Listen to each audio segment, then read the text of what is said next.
Huh! Hey guys, what's up? It's the Culture Detective here, investigating your favorite albums, and today I'm going to do a double album review video because I realized that I don't have time to make individual album reviews like nearly every single day. There are so many albums to review, but not enough to make a mini albums review video. So I'm just gonna make a double album review video, and it is what it is. I'm gonna review two albums, okay? Leave me alone. Because it's already like 2 p.m., I need to go to work, kinda. So I will be reviewing the latest Backxwash album, God Has Nothing to Do with It. Leave him out of it.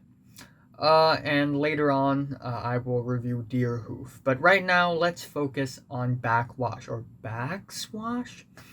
And this album, it's a very special one. It is a 22-minute long horrorcore, hardcore industrial hip hop album.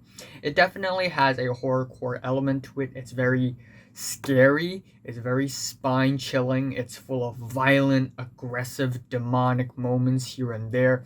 It has its occultisms and its magic, black magicisms. The title track lasts a very strong impression with the very eccentric Ozzy Osbourne screaming samples.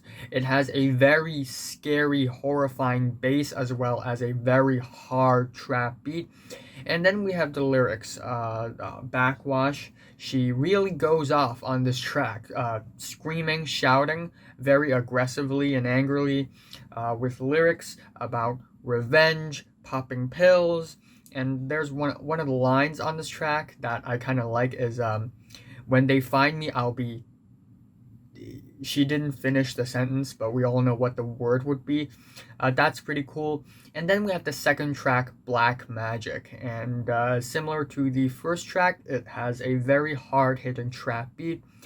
And on top of the trap beat, there is a really muddy undertone to the track, delayed pianos that are kind of scary. Again, a very aggressive performance.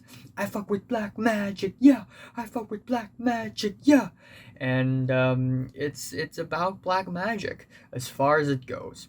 The third track might be my favorite on the entire album. It's Spells and Devi from Black Dresses, a Canadian noise pop duo, actually is featured on this track. Actually, the guitarist for Black Dresses also showed up on the previous track. But anyways, Devi's vocals here, they are very chilled, very cold-blooded, and scary and distant, and just adds on to a really nice contrast to, again, the aggressive performances by Backxwash. And I also really like the consistent beat of the track as well as the production because we get a lot of these tribal yelps. Up next we have Black Sheep, which is also a bit of a special track here. This time it doesn't have a trap beat or anything, but we get these very dizzying synths, dizzying keyboards, as well as the very strange, distant, vibrating vocals. Backxwash certainly has a really strange, out of the ordinary flow and delivery on this track, and it kind of reminds me of old school Eminem in a good way. Up next, we have Hell's Interlude. Apparently, it's not produced by Backxwash, more like produced by Father Fake. And it's a bit of a scary, spooky rock interlude, nothing all that special.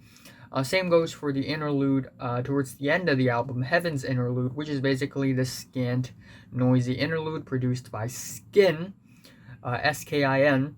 Anyways, up next we have the track Into the Void, which is also incredibly loud and aggressive.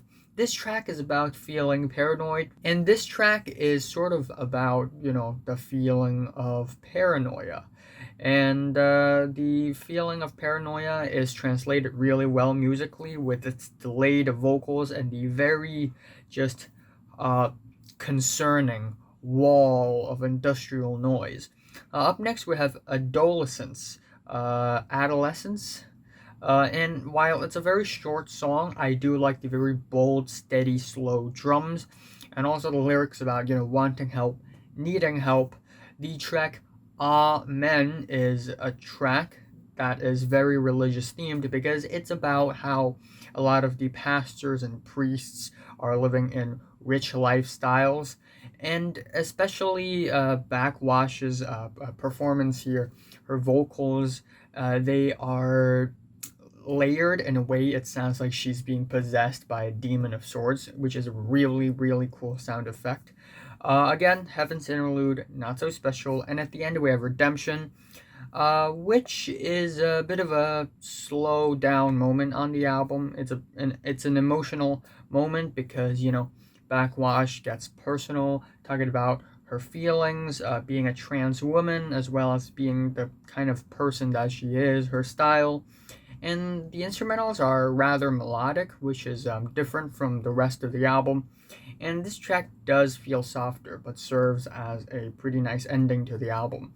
So yeah, overall, while this isn't my favorite album of the year, I don't think it's that great of an album because, again, the first couple of tracks, it's basically hardcore trap rap.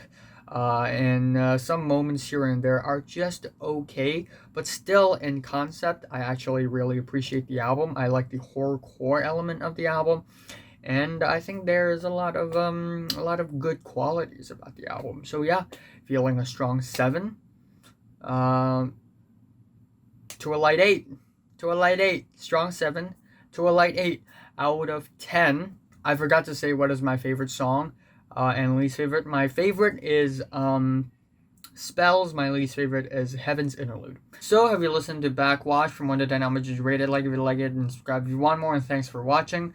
I originally promised to do the Deerhoof review immediately after this one, but I've decided to not do that because apparently I have time. That's strange, I know, but yeah.